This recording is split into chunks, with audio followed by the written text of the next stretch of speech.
Well, good afternoon. Once again, wonderful to see you all. In a moment of uncertainty for this council and the network of state humanities councils, we're still here, we're still going, and we are delighted to be still providing direct programs like the Little Lecture Series. We want to say a special thank you to the Herscher Foundation for their support, not only for this lecture, but for the entirety of our 2025 Little Lecture Series on new directions in West Virginia literature and what's happening. The hardest part of this year's series was curating it. There is so much, as I said last time we were together, there's so much fantastic writing coming out of West Virginia right now. But I can tell you that today's speaker was a no-brainer. This was the guy we knew we wanted to have here, and we're really glad to be able to have Glenn with us. Glenn Taylor writes a fantastic sentence. And that is something, I will tell you as an avid reader, that's something that you can't say, weirdly enough, even about every very good writer. So let me share with you a few sentences for our edification. Here's one. On December 3rd, 2010, the old man sewed his mouth shut with saltwater-rated fishing line. That's the first line of the book. I'm buying that book. You can learn some things about the different denominations by staring deeply into the finish of their church pews. As an old Southern Baptist, I can vouch for that. That's absolutely true. The rain picked up again, and the beaten ground troughed under the feet of the people. When's the last time you heard that verb, Betty? Trough. That's a great word. The boy was full of rotten teeth, but his eye was keen and sure. Indulge me. The boy was full of rotten teeth, but his eye was keen and sure. That's cadence. That's music. I don't believe for a moment that happened accidentally. If it did, it's even more impressive.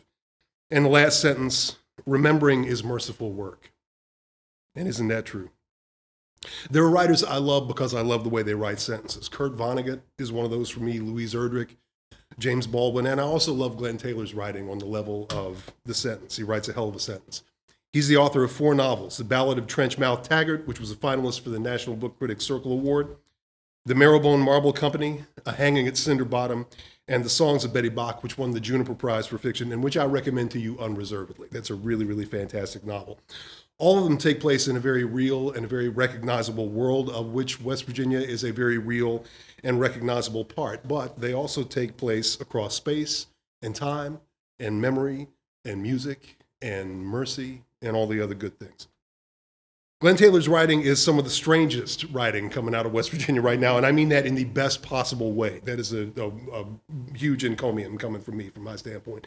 If you haven't read him yet, I really envy you, because that's a very cool pleasure that awaits you and one you've got coming.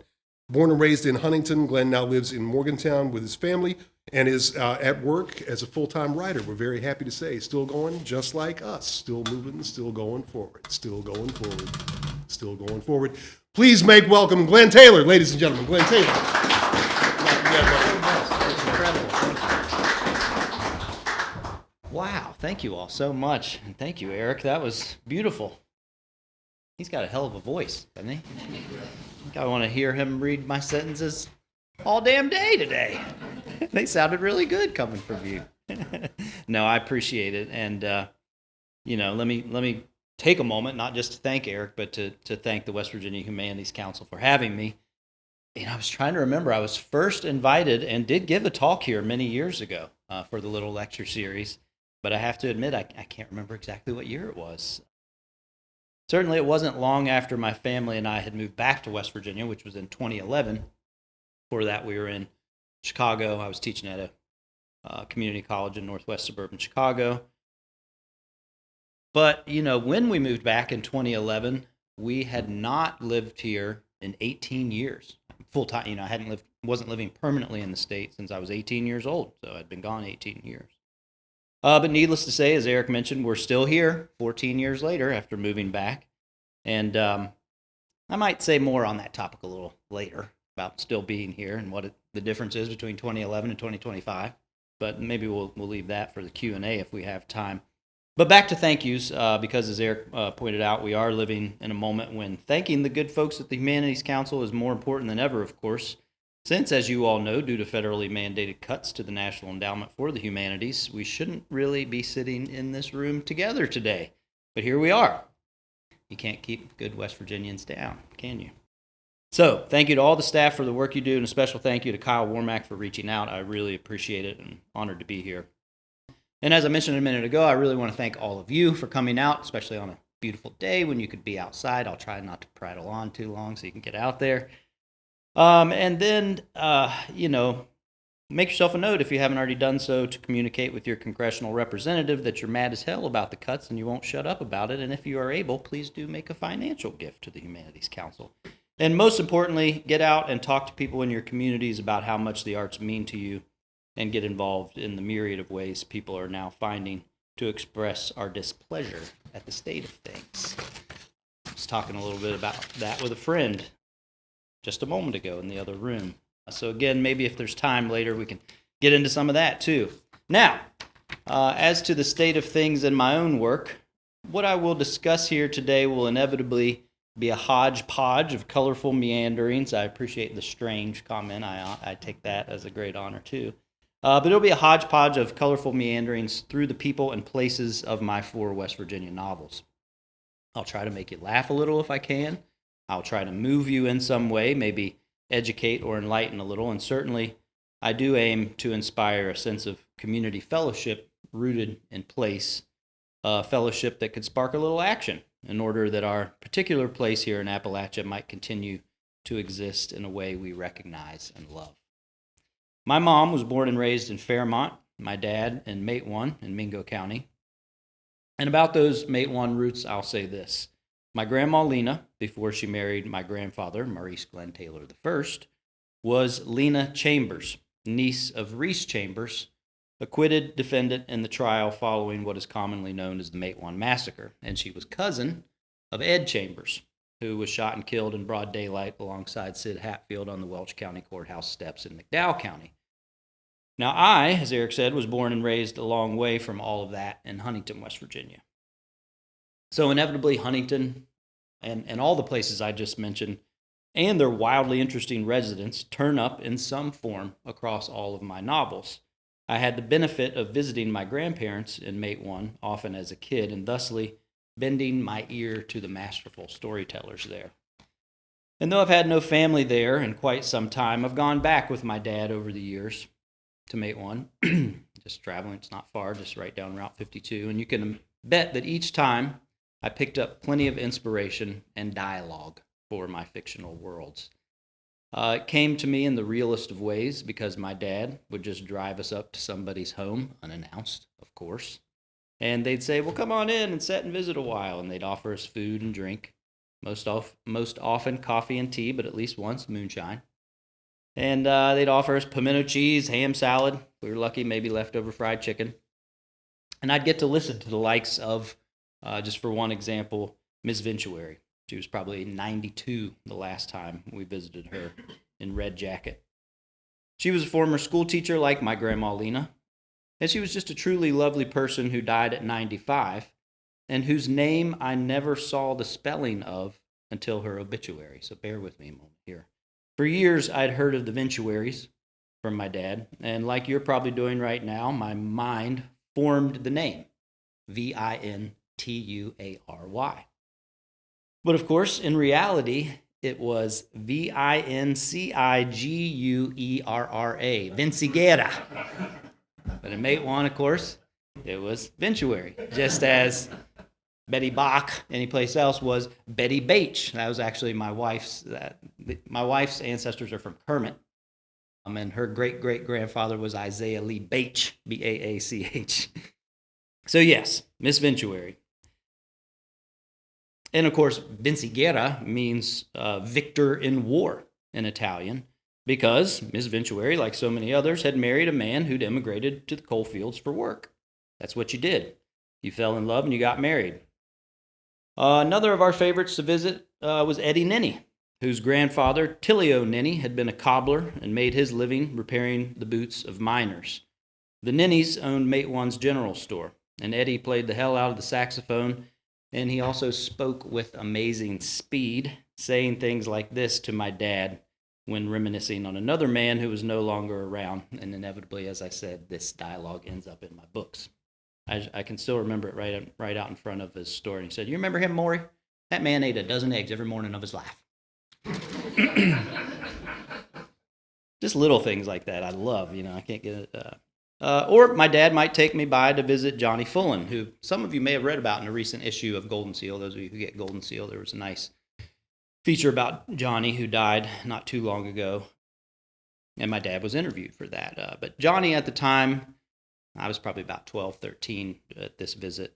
He was actually living in the house that my dad had grown up in on Main Street, now called Mate Street, right along the N&W rail line. And Johnny was also at that time the mayor of Mate One. Now, interestingly, my dad didn't say, and oh, by the way, Glenn, Johnny is black, because that wasn't my dad's way. Johnny Fullen was the first black mayor of Mate One, along with being the assistant superintendent of the Mingo County Board of Education.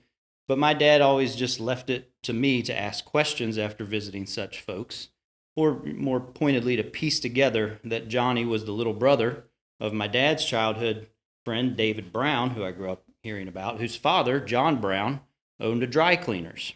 And this gets to my ultimate point, which I'll meander to, as I said. In Mate One, like in Huntington and Charleston and in McDowell County, immigrants and black folks lived and worked alongside white residents, especially in the mines and in the blooming labor movement. And they also came into ownership of residential and commercial property prior to other places in the region, relatively speaking. And this is, of course, something you can read about in a book like Black Huntington by fellow Huntingtonian Dr. Cicero Fain, who delivered this little lecture here not too long ago. And so I suppose I'm pointing out what is probably not news to any of you in here, but it is in danger of being forgotten nonetheless, or maybe even erased, particularly in the national consciousness, where stereotypes and whitewashing have long been practiced. I'm pointing out that my West Virginia has never been what they say it is. And my books, I hope, do some work to tell the stories too often left untold. In service of that, I'm fixing to read to you a little from each novel, focusing in particular on the untold stories of West Virginia women, who may be fictional characters, but who are solidly based on real West Virginia women I have known and read. I hope that in doing so, I might do my small part to resist the aforementioned forgetting, erasing, or misrepresenting we often find in the national consciousness. My tentative title for today's lecture, at least in my mind, was this: Iron-Willed and Peculiar, the People of Glenn Taylor's West Virginia Novels. That phraseology, if you will, comes from a passage in my fourth novel, The Songs of Betty Baach, a passage we'll circle back to later near the end, but which I'll offer a snippet of now. Of her people and place, Betty says, "We are free as falcons. We are iron-willed and peculiar in ways they'll never know." For me, beyond my family and the roots, this iron-willed peculiarity comes from West Virginia writers before me, one in particular. That one always, for me, is Louise McNeill. You'll note that every novel I've published has an epigraph by Louise McNeill. And I thought, why not just read them all in order? So here they are, in order. From my first book, it was this: I have gulled the pith from a sumac limb to play a song that my blood remembers. Second book had this one: Black ground was fenced for men to till, the dead of Gully own this hill. Then came this one: Cook ovens glare red-eyed upon the darkness and belch their cinders at the fevered days. And finally, in my most recent one, Old women in the night can see. Some nights I cannot sleep at all. For me, no other writer has quite captured the strange and strong-willed nature of this state and its people. In her small memoir, The Milkweed Ladies, which I can never say enough about, and if you haven't read it, get your hands on it. It's only about that thick. But in The Milkweed Ladies, McNeill writes, "Because the land kept us, never budging from its rockhold, we held to our pioneer ways the longest, the strongest, and we saw the passing of time from a place called solid, from our own slow, Archean, and peculiar stance." It is this stance I hope I have captured in my books, in the places they portray, and the people who populate those places. Some of you may have once upon a time seen the 4-part PBS documentary titled simply West Virginia. Anybody remember this thing? Okay. I still have it. It's on VHS, like a big little box VHS tapes.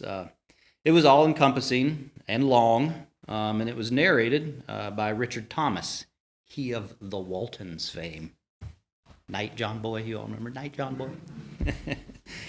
At any rate, there's a short interview late in the film with Mingo County resident Margaret Hatfield, a woman my dad knew, who sadly died too young. In her brief appearance, she is trying to explain to the filmmakers the essence of West Virginia women. Let me read to you a little bit from the transcript, which you can still find if you dig really, really deep on the internet. And it's set up with like Q for question and then MH for Margaret Hatfield. And I don't know if anybody remembers her. I won't try and impersonate her, but she sounds about like this right here. I mean, she had the greatest voice you could ever imagine. So the questioner, you hear a lot about all the men in the Hatfield and McCoy's feud, but you seldom hear, aside from Rosanna's story, about Nancy and Rosanna and Vicey Chafin. What was the role of these women? And Margaret Hatfield answers, now Nancy, apparently, her chief role was trouble. That's it. Next question. Margaret, tell me about these women. And this is what I always held on to. The women, here's her answer. The women of Appalachia, and this is still true in a lot of cases, they're much stronger than the men. This happens all over the South, but especially in Appalachia. The men, in facing sickness, unemployment, something like that, generally they'll cave in. The women don't. The women, you couldn't kill one of them with a hammer. The old women were very soft-spoken.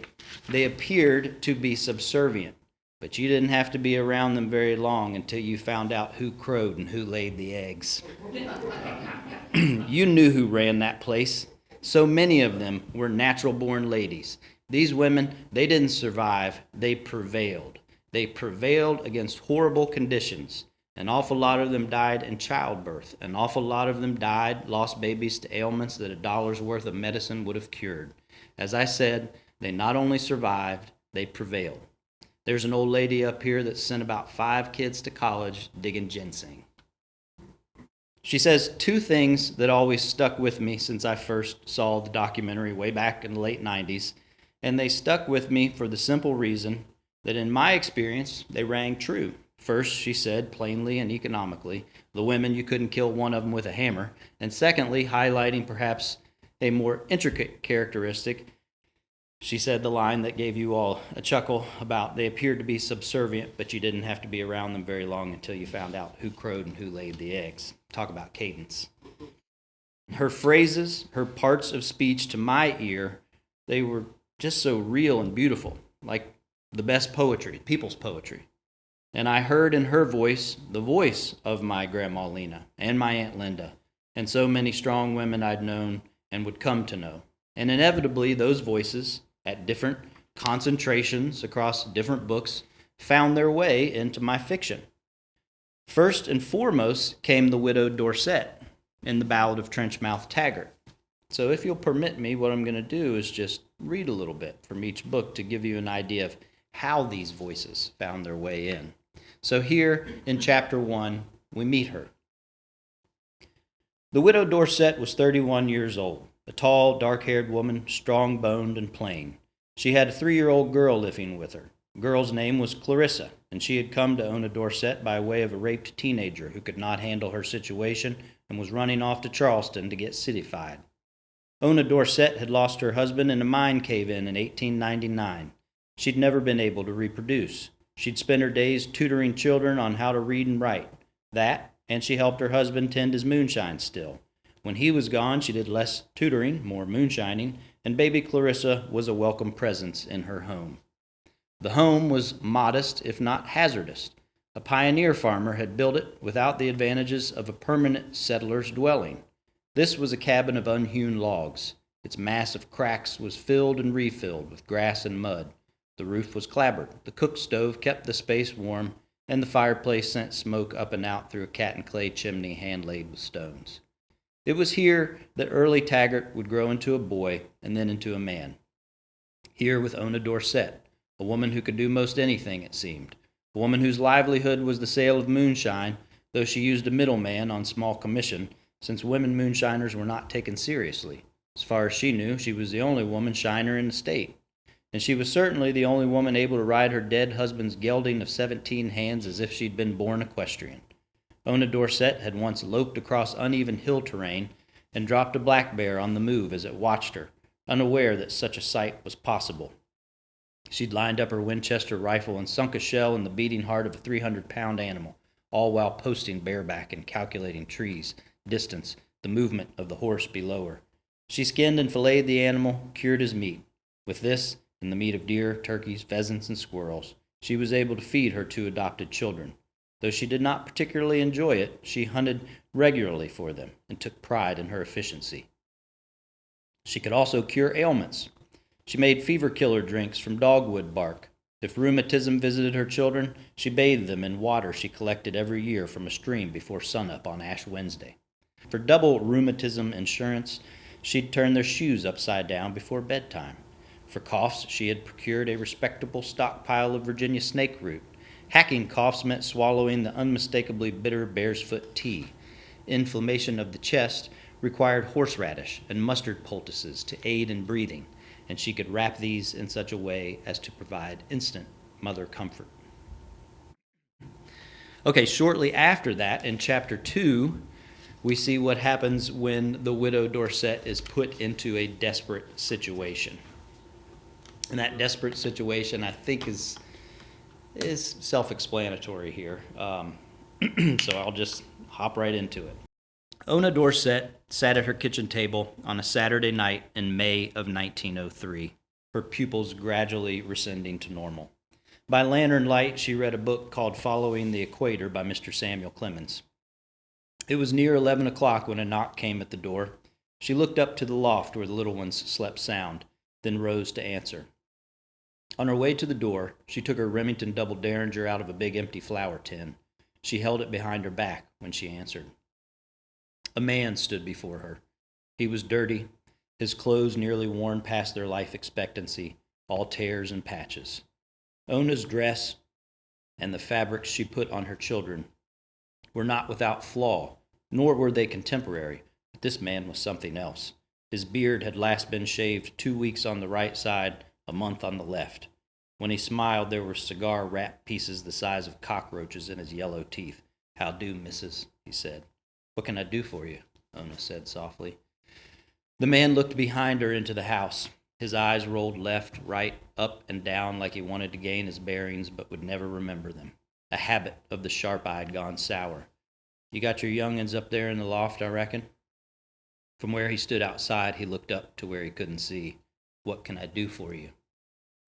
"You can drop whatever pea shooter you got tucked in your spine bone there." His smile widened. There was sweat under the brim of his brown slouch hat, though it was cold outside.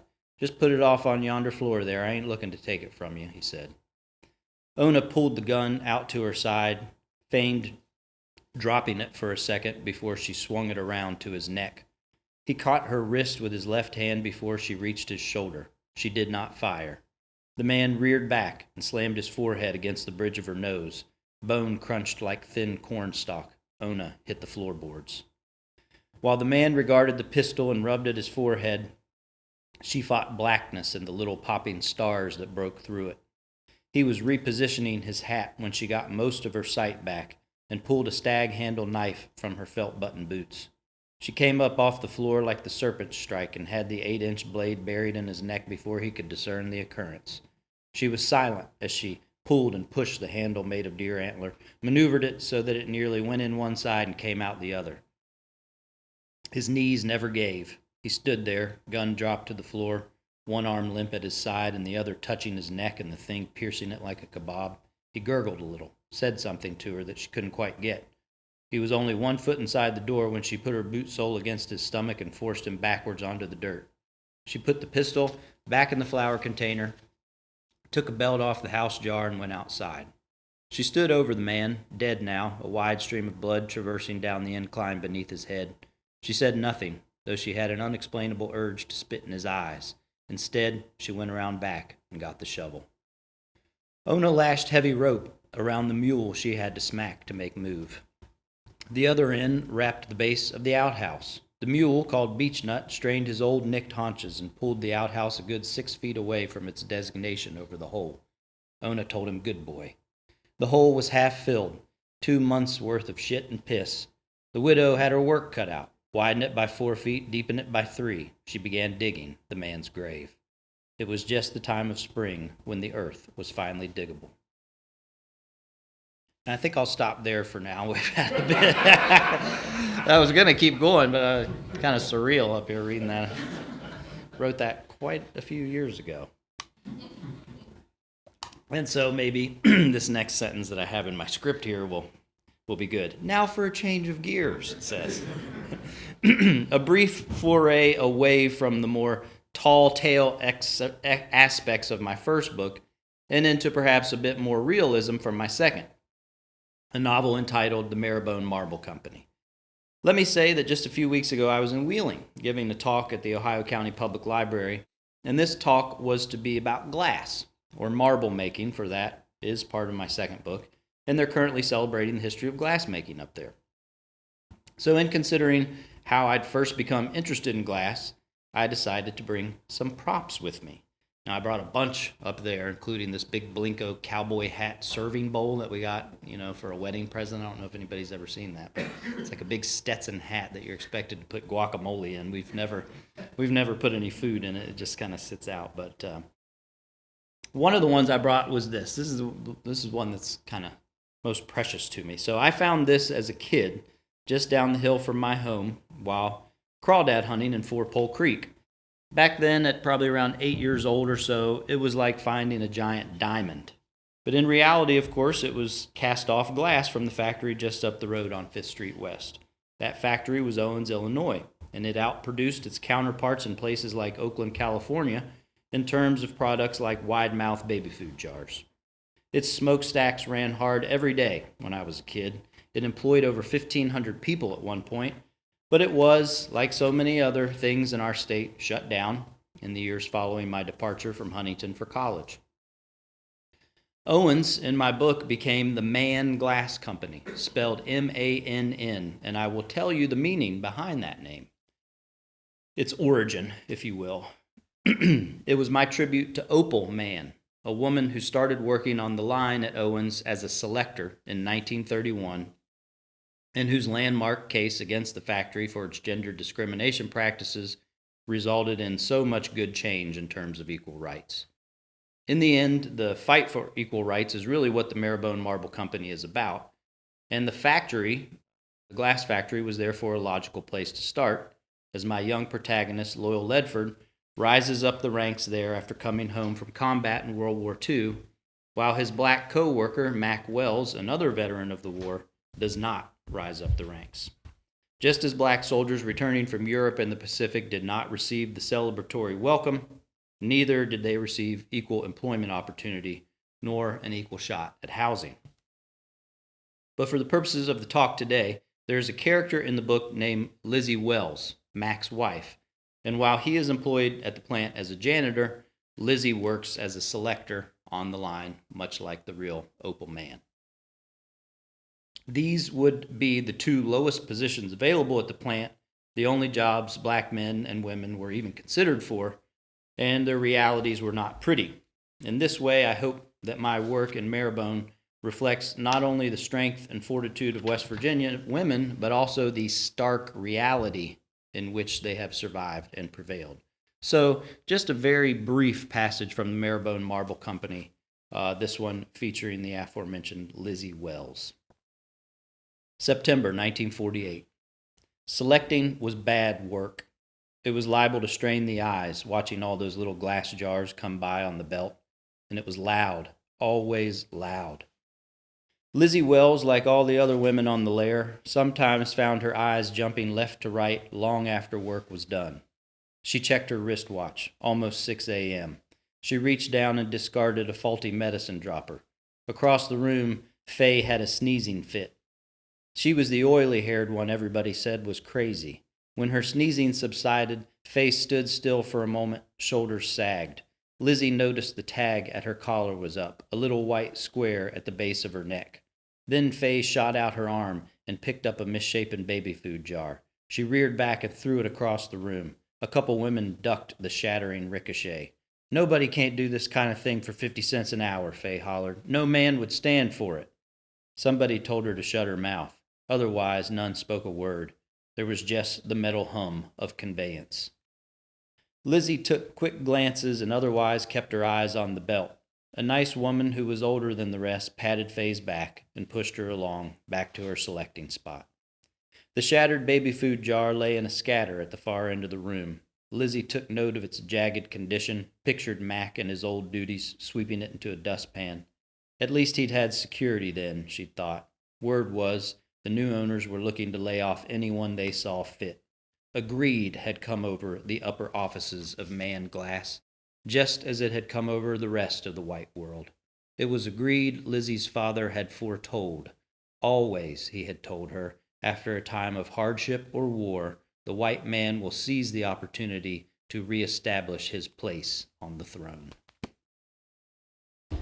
My third novel, A Hanging at Cinder Bottom, is set in Keystone, West Virginia, in McDowell County, way back in the boom times of the early 20th century. Many of you no doubt are familiar with Keystone and its infamous red light district, Cinder Bottom, named for the coke oven ash that fell upon its streets. One of the district's key characteristics was the sheer number of brothels it boasted, and in my book, a character named Goldie Toothman rises to the rank of madam in one of these houses of ill fame, a brothel known as Fat Ruth Melindy's. Goldie is a strong human being who has come to be locally known as Queen Bee. For a glimpse at Goldie's world in what is perhaps a colorful and somewhat vulgar amalgamation of the previous two glimpses I've just given you, a sort of combination of tall tale and realistic history both, I'm going to read a passage featuring Goldie, a passage I hope might highlight the surviving and prevailing that we've established, this time in a rather extreme setting that displays both the ugly realities of racism and sexism, as well as the dangerous ingenuity women possessed to bypass those realities. So again, this is A Hanging at Cinder Bottom. In town, Goldie walked with purpose down Railroad Avenue. The sun had moved free of the mountaintop and set up overhead.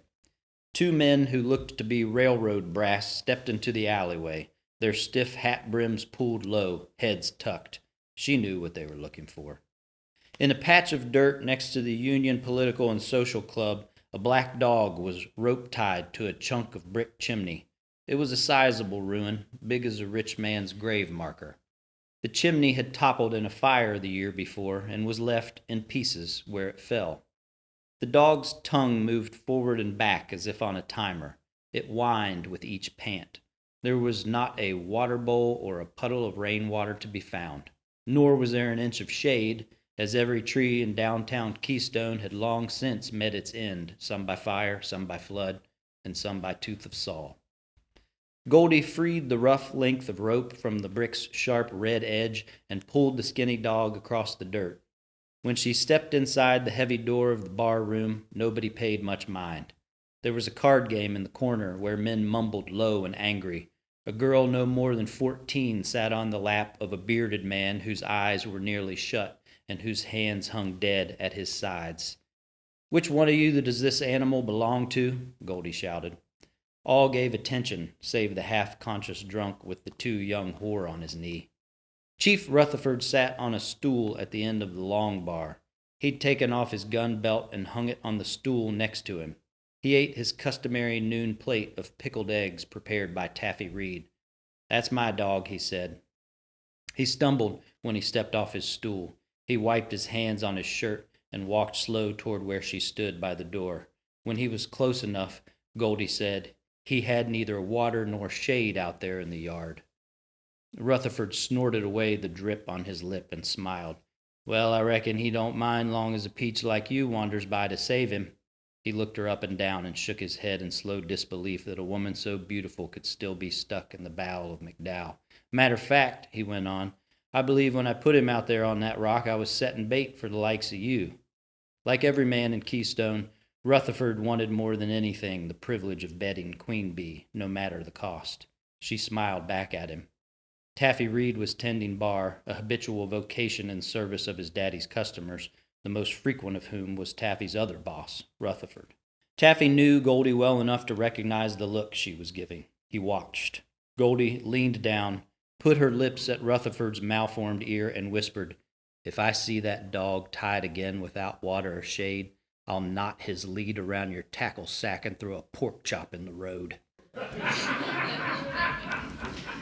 She reached out, still smiling, and took him by the hand. Around his wrist, she looped the little circle of rope and gave it a forceful tug. It hissed as it cinched, snapping snug to his wrist and appreciably illustrating her point. Reed brought out a cast-iron pan full of old water and set it on the floor. The dog quit whining and lapped away. Above him, Rutherford watched with glazed eyes. Goldie walked to the girl on the drunk man's lap. "Come with me, sugar," she said, taking the girl by the elbow. Rutherford snorted again and came out of his stupor. He kicked the frying pan across the floor. It smacked the bar's brass kick rail loud as a dinner bell. The men playing cards turned their heads. "She don't work for you," Rutherford said. Goldie ignored him and led the girl to the door. He called after them, "You can't just claim any whore you want." He was tired of Goldie Toothman's ways. He said, "I ain't above shooting a woman in the back," and drew a bicycle gun from his waist. "Most especially when she steals what belongs to me." Goldie turned to face him. "You a slave trader, are you?" She let the girl go and walked right at him. "I haven't seen her around here before. You bring her across state lines?" She sniffed twice at the air between them. "Smells to me like you've been to Virginia." She looked down at the little gun between them, took a step closer to it. "How about shooting a pregnant woman in the belly? You above that?" She took the wrist she'd cinched with rope, the same one clutching the revolver, and pulled it to her stomach. The short barrel pressed deep just above her navel. The dog shivered at their feet, his whine reconvening. "Hold on now," Reed said. He was bent over the frying pan with a rag, oily water under his shoes. He held his hands up as if to plead for calm. A man stood from the card table, his mustache curled into his mouth. "Rutherford," he said, "are you holding a gun to a pregnant woman?" Rutherford recognized his position and said that no, he wasn't doing any such thing. He pulled free of Goldie's hold and dragged the dog to his original spot at the bar, retucking his gun as he went. Goldie turned without a word and hooked the girl again by the elbow on the way out the door. Just past the machine works, they moved quick along the creek. Neither had spoken. A man used a barber's pole to steady himself as he attempted to put one foot in front of the other. "My place is right over on Wyoming a ways," Goldie told the girl. They crossed the bridge and came into the bottom. Goldie checked over her shoulder every 20 paces. They passed the Chinese laundry and arrived at Fat Ruth's, its white recoat of paint grayed inside a day, its sign proclaiming Fat Ruth Melindy's cheap rooms. There were those who'd advised Goldie to change the name, to make use of her own moniker, but she knew better. They tucked inside the doorway. Goldie took the girl by the shoulders. Rutherford bring you here from Virginia?" she asked her. "Yes." "When?" "Yesterday evening." "This is not the place for you," Goldie told her. Rutherford had brought in 2 young girls before, twice a 14-year-old, usually on the occasion of Harold Beaver's visits from Florida. Harold liked them young. Goldie said, "I want you to go and sit in that chaise lounge inside and think about how nice it's going to be to go home and see your family." She opened the screen door. "I'm going to keep watch for a spell, make sure he doesn't track you." Before she went inside, the girl said, "You don't look pregnant." "That's because I'm not." Two women came out of the laundry carrying bundles. They were laughing over a joke they'd heard inside. There was no indication that Rutherford had given chase. Goldie went inside and nodded to a fine-suited lawyer from Welch who was exiting a first-floor room. He tipped his hat to Goldie, as was his custom, held out a strange old $2 note as he passed. "Your gratuity, Miss Toothman," he said, and she took it and told him much obliged. He sniffed a vase of purple laurels on his way to the door and proclaimed what he always proclaimed upon departure, "Sweetest cat house I've ever seen." The Virginia girl looked at the floor. Goldie stuck the money in her cleavage and stepped behind the front desk for a pencil and a slip of paper. "We'll need to send your people a telegram," she told the girl. "Tell them you're on the way." She licked the lead tip. "You got money enough for train fare?" The girl shook her head no and looked like she might cry. There isn't anything to cry over, Goldie told her. I've got your fare and enough for something to eat, too. The girl wiped at her eyes and tried to smile. Goldie said, fried eggs taste better on a train. Okay, finally, to come full circle, I'll offer a short passage from my fourth and most recent novel, The Songs of Betty Baach. I'll note that I wrote this book in the grips of the COVID days, and it is a different animal altogether. First, I wrote it from the first-person perspective, something I'd never done before. As you may have noted in hearing the other three, they were always in kind of a big, omniscient, all-knowing point of view. Second, I set the book in Mosestown, West Virginia, which is a fictional city. Again, something I'd never done before. They've always been set in real places. And just a word about these changes. I was, of course, very wary of attempting the point of view maneuver, particularly since I did not wish to appropriate experience that wasn't mine, meaning I'd never written in the first person from the point of view of a woman, and for good reason. At the same time, when I was writing the book, I simply did not want to hear a story told by a man. And all those voices I mentioned earlier were ringing in my ears. Louise McNeil, my Grandma Lena, my Aunt Linda, Margaret Hatfield, and most importantly, the great poet Lucille Clifton, whose work I was reading heavily again, as I do any time things go terribly wrong in our country. Lucille Clifton was not from West Virginia, of course, but when I was 16, she came to Marshall University to give a reading, and I went, and I had the honor of meeting her and shaking her hand and looking into her eyes. By the way, none of which would have been possible, of course, without grant money and federal funding that we opened today's talk with. So, that was 1992. So, I wrote the book in the voice of a woman who claimed to be 321 years old, and she is telling from the year 2038, looking back. And needless to say, things have not gone well in the world of this book by 2038. And so, to end on just a very short passage that I hope will bring us full circle from the Songs of Betty Baach. I used to talk about memory, the importance of the past, but now I don't know what that means. Since I was very young, I've had to wonder, what is memory and what is imagination? I know one thing for certain. History, like they teach us in school, wasn't ever the real story. Take my most beloved city, Mosestown. They teach the kids in school that their city is named for Hollis P. Moses, he who made our railroads transcontinental and our coal worldwide. He, the least known of the Big Five, those men who became wildly rich on the returns from their railways and shipyards and coal piers. Hollis Moses was born a farmer in Connecticut in 1818, and he died a millionaire in New York City in 1910. Along the way, he financed a boxcar foundry, 4 sawmills, 2 steel factories, and a college, all of them inside a 10-mile strip of the West Virginia river town that would come to bear his name. To hell with Hollis P. Moses, I used to tell the children. Look around you right now, I'd say. This is living history. This is your city. Anybody you know rub shoulders with the Hollis Moses cast? Where's that coal pier? Where's that factory? I told them in the Trump years most especially because there never was any such thing as Trump country and there never will be. Our people aren't who they say they are. In Mosestown, we were white and black and brown and Protestant and Catholic and Jew and Muslim and Theravada Buddhist too. We are free as falcons. We are iron-willed and peculiar in ways they'll never know. We grind the long game because that's the only station we get out here. Remember that about us. Thank you.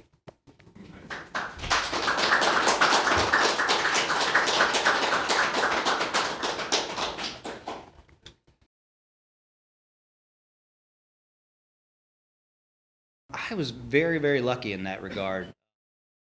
In that, well, I have 2 older sisters. I was the baby, and I came along about 6.5 years after my middle sister. And, you know, my mom was a speech and drama major at WVU. My parents met at WVU. My dad used to hitchhike from Mate 1 back and forth. They met there. He ended up going to law school there. He ended up becoming a U.S. magistrate judge, actually, in Huntington. So worked for the federal government. And the reason I say I was lucky is they not only, kind of allowed for us kids or just let us go in the direction of the arts, but they read to us at night. And that really instilled in me, like for instance, my dad read To Kill a Mockingbird to me when I was very young. I think that was a big influence. And later, reading to kids is something that I really relished when my kids were little. I really enjoyed reading things like Kickle Snifters and Other Fearsome Creatures. Is anybody familiar with that book?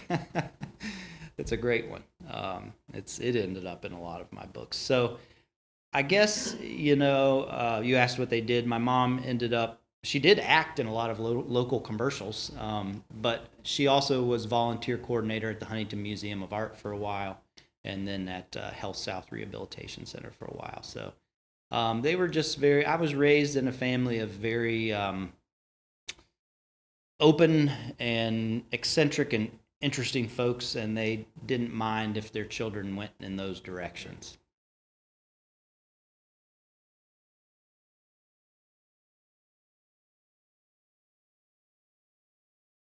It's tough. And in fact, I would say that I came up solidly in the school of write what you know from the point of view that you know. In other words, when I went to college at Ohio University, didn't go too far from home, Athens, Ohio. And I was an English major with a focus in creative writing. You could actually have an undergraduate creative thesis of sorts, And so I wanted to be a writer, and I fancied myself a writer. I wasn't any good at it.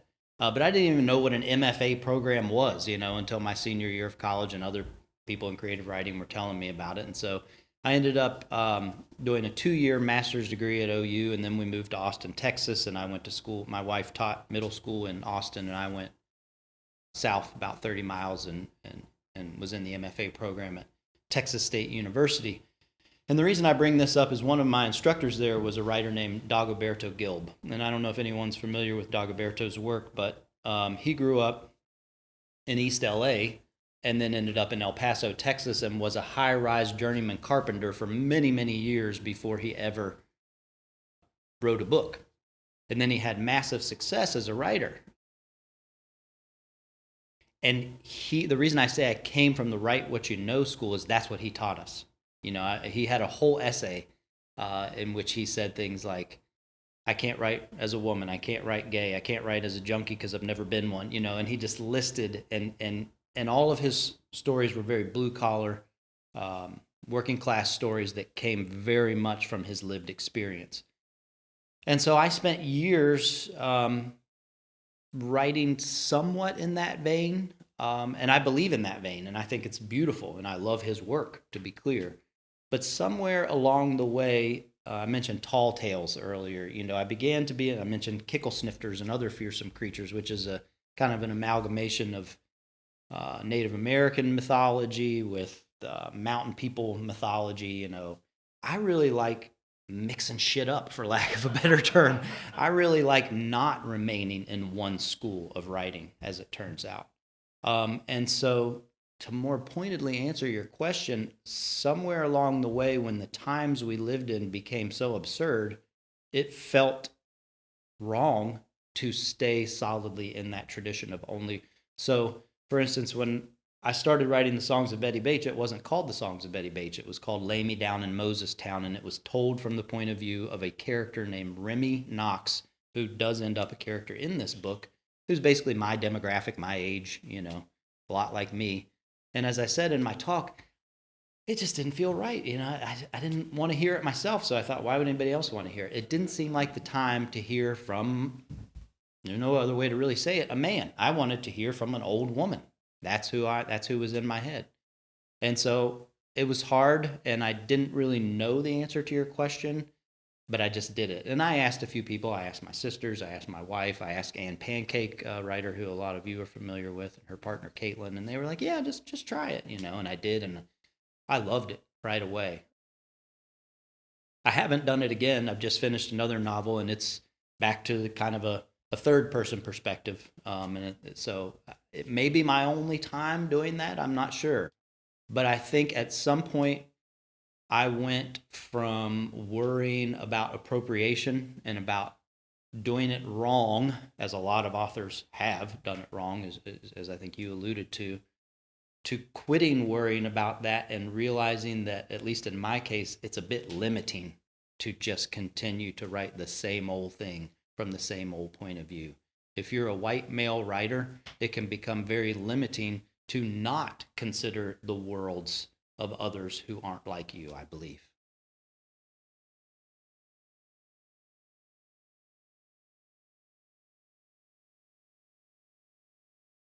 Yes, it is my fictitious name for Huntington with a little bit of Morgantown thrown in. I've lived in Morgantown long enough now where I'll have like Brown Bag Road instead of Green Bag Road, and I'll just throw in like road names and places. But your question in general about how do I come up with names, it's a lot of names that I've picked up along the way from my dad. In other words, I'll take like I have a character named Booney Runyon.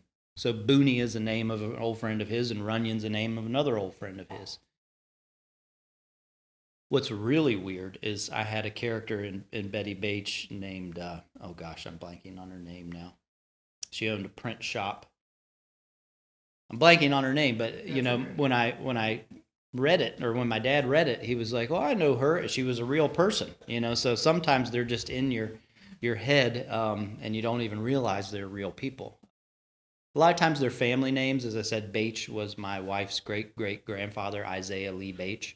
And so I just kind of take real names and nicknames and kind of cram them together. It's one of my favorite parts of creating, for sure.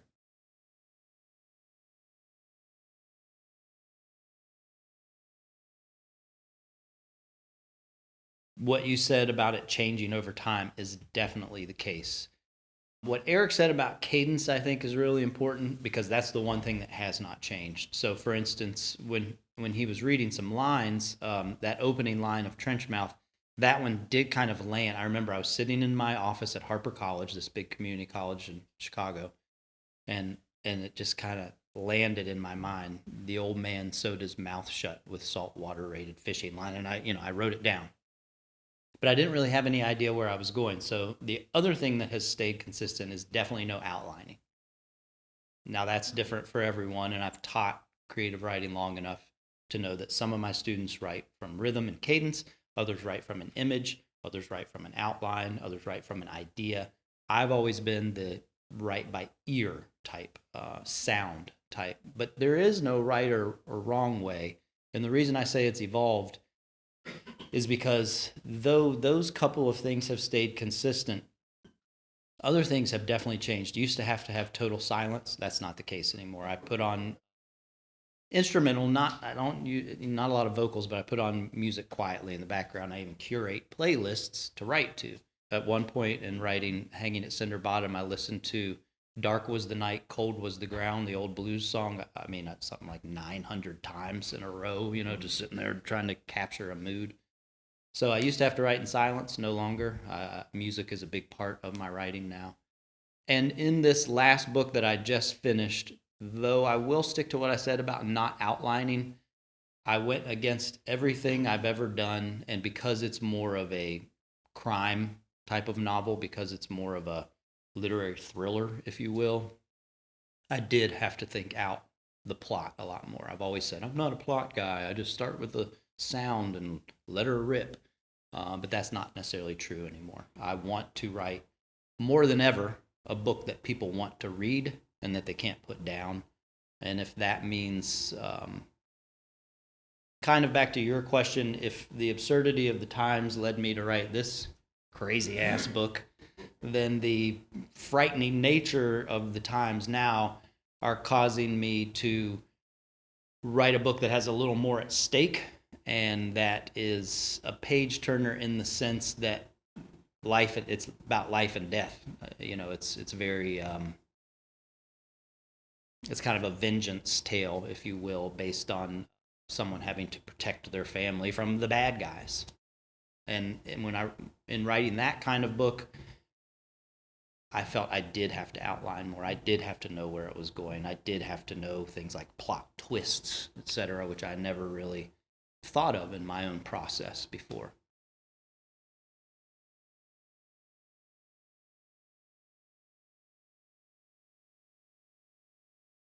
I do in terms of, remember how I talked about with Margaret Hatfield's quotes, phrases or parts of speech? That's mainly how I do it. Very little do I try and capture with phonetic spelling. One, because it just looks weird on the page. You know, I'm not Zora Neale Hurston. I haven't done huge studies of how people talk and been able to capture it exactly on the page like she did in something like Their Eyes Were Watching God. But occasionally I'll do a little bit, you know, but I usually would guide my students in the realm of your question with don't overdo it. You know, there's no reason, if the word is liquor, just spell it Liquor. You don't have to put Likker. They sound the same, you know. So phonetic spelling wise, I don't do it as much, but I try, as I said, to bend my ear to parts of speech. So if Eddie Ninny says, Maury, you remember him, that man ate a dozen eggs every morning of his life. Really all I'm doing there spelling wise is leaving a G off of morning, but I hope that people can still hear how that man sounds because of how I've written it.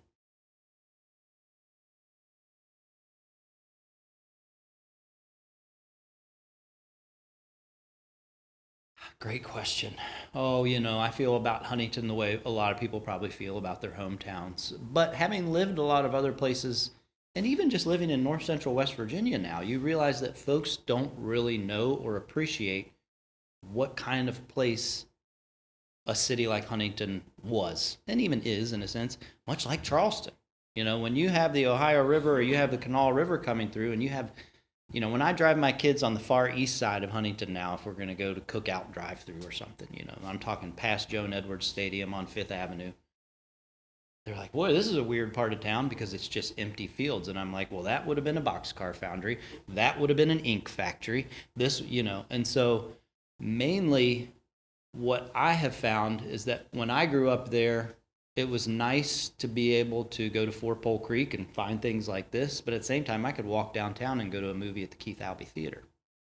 You know, a movie I would later see the world premiere of Rain Man in with Dustin Hoffman on the scene, you know, saying, wow, what a beautiful old theater. So I think that when a city like Huntington at one point was maybe the busiest inland port city in kind of like the eastern half of the United States because of so much traffic on the Ohio River. I didn't see that. Things were going downhill. I was born in 1975. But I think Huntington, you know, a little bit before I was born, probably had about 90,000 people. And then, you know, sometime while I was gone, dropped below 50. And then became known for things like, you know, the Jamie Oliver show because it was the CDC called us the fattest city in America. And my dad was actually interviewed by WOWK, you know, I can't remember what they asked him, but they put the microphone in his face and he was downtown on the plaza and he goes, people are no fatter here than they are any place else. Which I loved, you know, because there's like statistical truths and then there's like truth. But we were known for that. Of course, Marshall, you know, the plane crash. And then really known for the opioid epidemic and kind of being the epicenter of the black tar heroin tragedy as well as opioids. But, you know, I like to think of what's happened since then, which is kind of like this scrappy, dangerous ingenuity that I mentioned in my talk about West Virginia women, you know. I don't know how many of you have seen Elaine McMillan Sheldon's Heroine, the short film that she was nominated for Academy Award for, but to see like Jan Rader, you know, who was, you know, the fire chief in Huntington and coming together with social workers and coming together with the police force and coming together with, you know, just good people out on the streets. And not that everything's fixed and everything's perfect, we're a long way from that, but in the lean times that are ahead, I do feel good about places like Huntington because of mutual aid and just how good people are at overcoming adversity because of all the practice they've had. So I view it as kind of a welcoming, wild. It certainly is a wild place.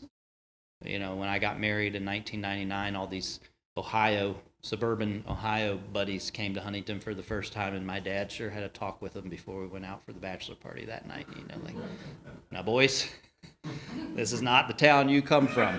You know, be careful out there tonight. Yeah, it's a wild place, and I love it. And then there are things I don't love so much about it too. It's probably the way people feel about Charleston, I would imagine. Well, thank you all so much. We're looking forward to it.